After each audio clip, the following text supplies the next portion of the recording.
Being a full-time artist is like living in a paradise, and going part-time kind of makes you a loser. I'm pretty sure those internet advisors, they never had to clean up bacon grease to pay for the studio rent. But you and I, we do.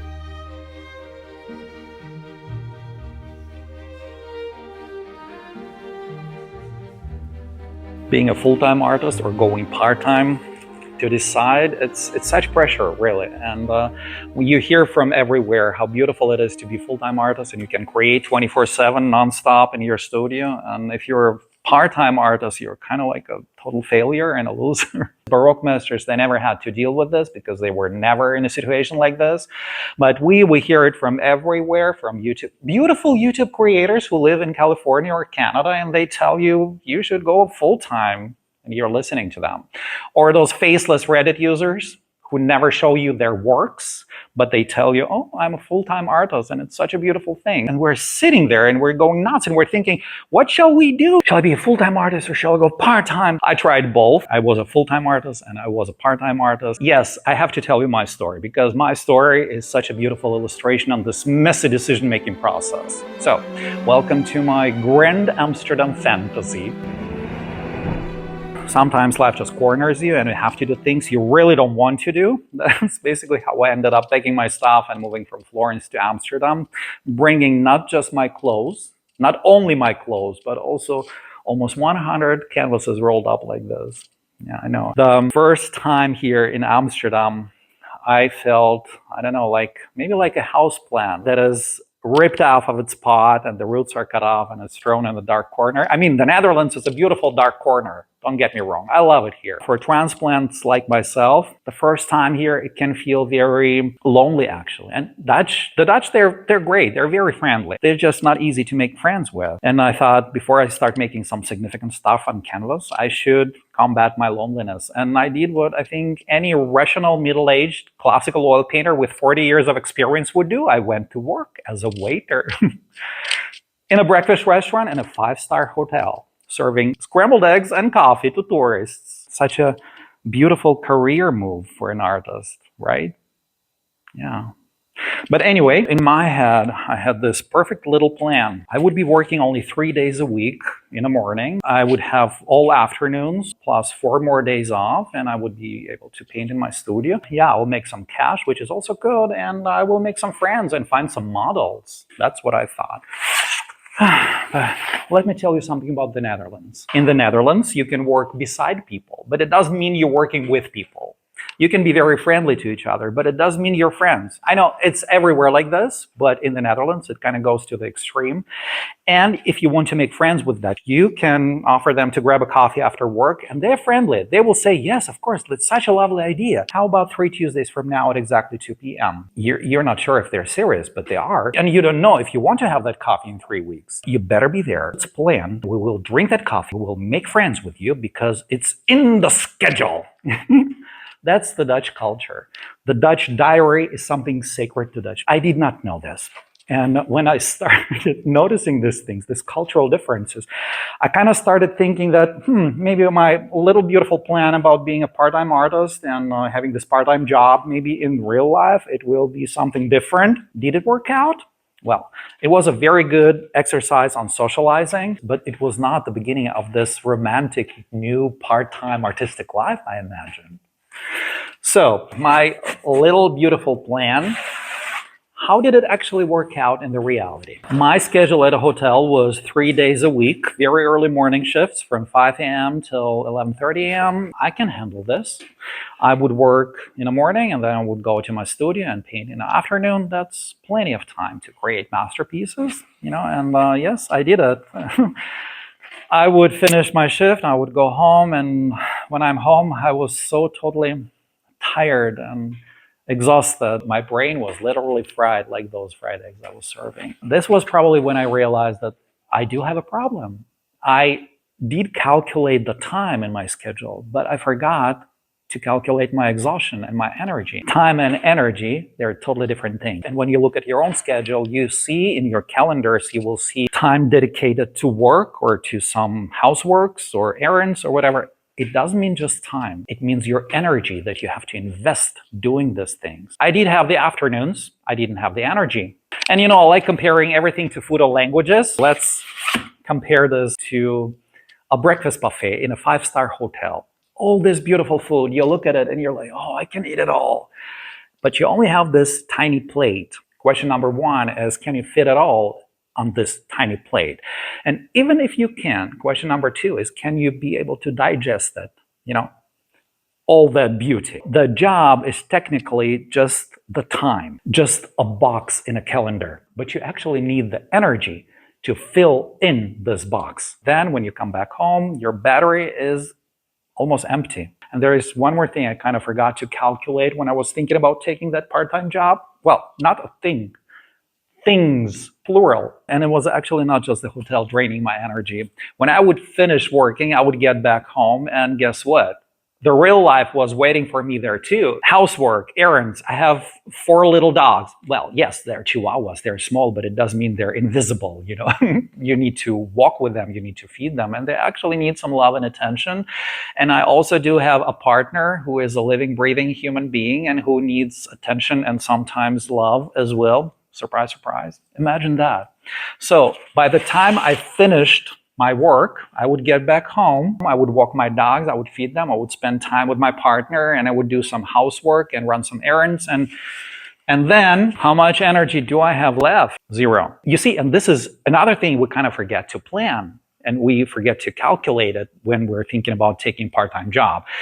Those invisible energy drains, dogs, shopping, food, housework, errands, partners, family, children, everything. We have 4 hours at work. We will go back to our home. We will paint something or draw, and it will never work that way. And I'm not even going to a gym. Just imagine people going to a gym or to yoga or to a book club. And just imagine, some people have actually relatives who want to visit them, and they have children they have to take care of. Oh, mamma mia, why don't they just leave us alone? We are artists. We need to create. And it happens to all of us. So let us review that beautiful arrangement I think I was having when I was taking that job as a waiter in a 5-star hotel. Well, I did not make friends. I did not make much money. I did not paint a single piece in those afternoons. But still, this hotel job taught me something very important. And this very important is something about the word part-time itself. What is this word part-time? Because to us artists, when we hear part-time, it's kind of like we think they're reducing us to 50% of something. To 50% of what? This part-time has nothing to do with your personality. It has nothing to do with your artistic skills. It has nothing. It's not a measurement. It's just a word, a label. And you know what is it for? It's for your tax form. Yeah, and right now you might be asking, so what is he? Is he pro part-time? Is he contra part-time? What? Well, I believe that part-time is not a concept one fits all. That's what I believe. And I believe that each one of us, we all have different situations, and we all think about different jobs when we're talking about part-time. I was doing this waiter job in a very hectic restaurant, and someone can be a librarian in a quiet room, sitting, doing what? I don't know what the librarians are doing, counting books, accountant doing something different, or the construction worker lifting heavy stuff. These are all different situations, and these are all different people, and these are all part-timers. Are they all the same? No.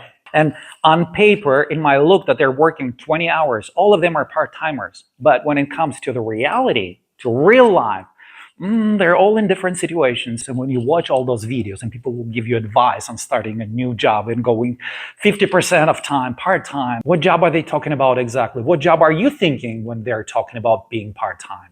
Your job is never just the hours written in your contract. I hope you have one. It's the hours you're commuting, it's the energy you're spending doing the job, actually. And it's a physical effort, the emotional drain, the recovery time, all those little details. We're not thinking about them. But we better. Yeah. But you know what? To be fair, I have to turn the critique in another direction too. Let's talk about full-time. When we say full-time artist, what do we think about? What do we mean by that? Probably, let me guess, you're in your studio 24/7 and you're painting and creating and making all that beautiful art, and you have no boss to answer to, and nobody is disturbing you. You're just you, and you're finally becoming a real artist. Really? Usually, it's a completely different list of responsibilities and realities, actually, because you have to think about doing your own taxes. You have to think about selling your artworks. You have to, yes, and you will be constantly thinking about it. And if you're not creating and making something, then you will feel guilty because you're not making. And if you're not making something, you're not making money. And who will pay for your rent and for your equipment and for your brushes and materials and everything? And yes, you will notice, and I'm speaking from my experience, you will notice that you start thinking yourself, not the question, is my art good? You will start asking yourself, can I sell it? And how much can I sell it for? It's not about art anymore. It's about business. That's a hidden cost to being a full-time artist. And the most dangerous thing to me is thinking about those mistakes you cannot make. Because as a full-time artist, you have to, invest everything in selling. And if you make mistakes, you cannot experiment anymore. Because you have to sell to cover all your costs. Unless another reality check for being full-time artist. We're listening to all those beautiful full-time creators on YouTube and faceless Reddit users who give you advice. But let's be real, those advisors, most of them live in Canada or in California, totally different places from where I'm from, from where I live. That's number one. Number two is there is huge difference between traditional artists. I don't like this term, but that's what they call us, people who actually work with physical materials. There is a huge difference between traditional artists and digital artists. And by digital, I mean those creators of anime characters, who are so crazy about commissions. And by commissions, I mean those little drawings they sell for €2 or for $3. To me, it's not a commission. It's just... Anyway, I'm not talking about that. So think about when you're reading an advice from someone, think about who is this person actually? And what is this person making? And where is this person living? Because geography plays another huge role. And this is reality check number 2, actually, because people live in totally different geographies. We all live in different situations. We all live in different geographies, in different countries, in different living situations. And we pay different amount of money for studio rent and for oil paints and everything. But also those artists who give you the advice to become full-time artists, if you check their background, you might be surprised to find out that they have maybe wealthy parents, or maybe they have their own home, they don't have to pay rent, or maybe they have a husband who is secretly funding their background. I don't know. And there's one more interesting thing about those full-time artists who give you the advice to become full-time artists. They never totally disclose their finances.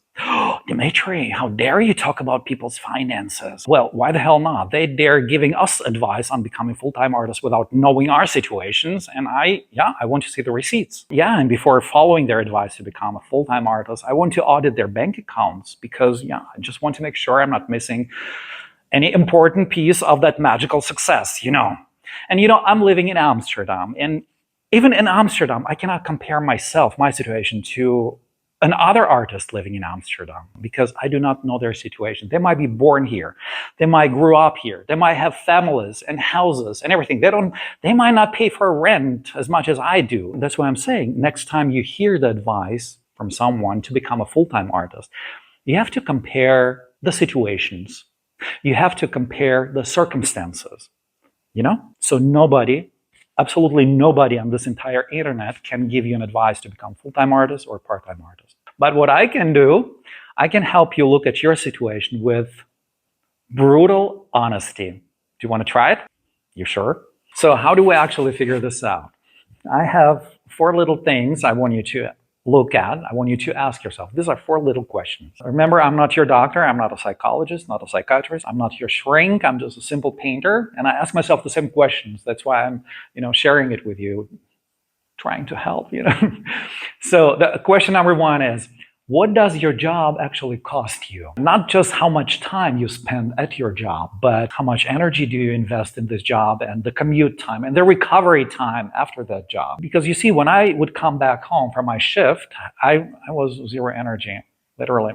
You touch me, you'll be sorry. That's how I felt. If you feel the same way, if you have zero energy after your job, then maybe you're not lazy.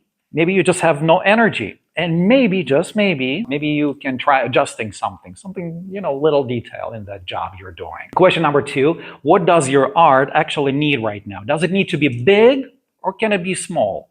How much attention does it require? And what skills does it require? Do you need to learn new skills to do this project? Because, sometimes, even if you have time, but you are not able to paint or draw, it doesn't mean you have an art block. It doesn't mean you're lazy.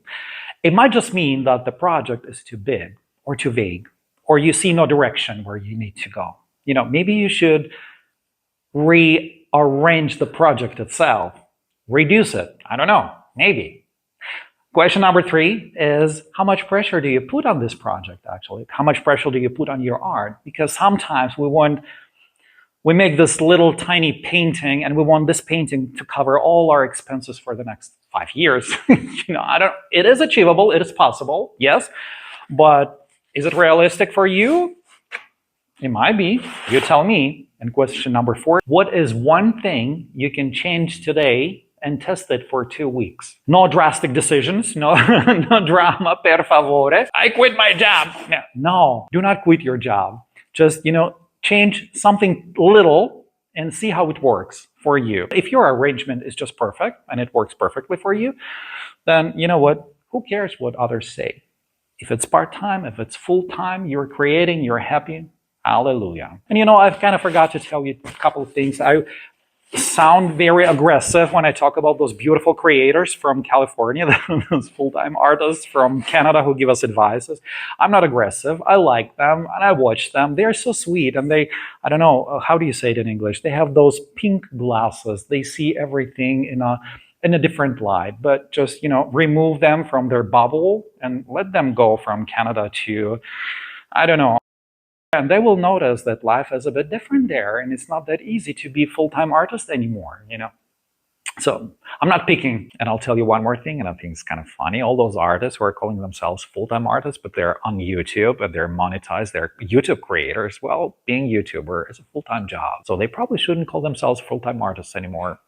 So that test that you can do for 2 next weeks, you can make a slight adjustment in your routine or whatever, and you will see how it works. And you see that little job I was doing at this 5-star hotel, the scrambled eggs restaurant I was waiting at. It did not change much, as I said, in my life, but it kind of made me look at my whole situation a bit differently, because it made me stop lying to myself, and I looked at my situation in real time, and I realized that, I do not give a slightest crap about what people call my job, part-time, full-time, whatever. I'm an artist and I'm enjoying what I'm doing. I'm not chasing the fantasy. I'm living my life. And whatever those beautiful full-time artists on YouTube say and those faceless Reddit users, I don't give a slightest crap, really. Nobody, absolutely nobody, can tell you what to do and can decide if you should go part-time or be full-time artist. There's only one person who has all information about your particular situation. Guess who this person is? Yeah, and if you do this experiment of changing this little detail in your daily arrangement, in your daily routine, then let me know how it went, because I kind of want to know. And I'm pretty sure there are so many of you who are not agreeing with me and who have their view on what's better, part-time or full-time. Let me know in a comment. Yeah, I like talking and being the talking head. It's kind of always better to have a conversation, so let me hear your voice too. The comments are down below, okay? Thank you. I'm Dimitri Ross. I'm a figurative artist in Amsterdam, and I hope to see you in the next one. Okay? Ciao, ciao. It was a very good exercise on socializing.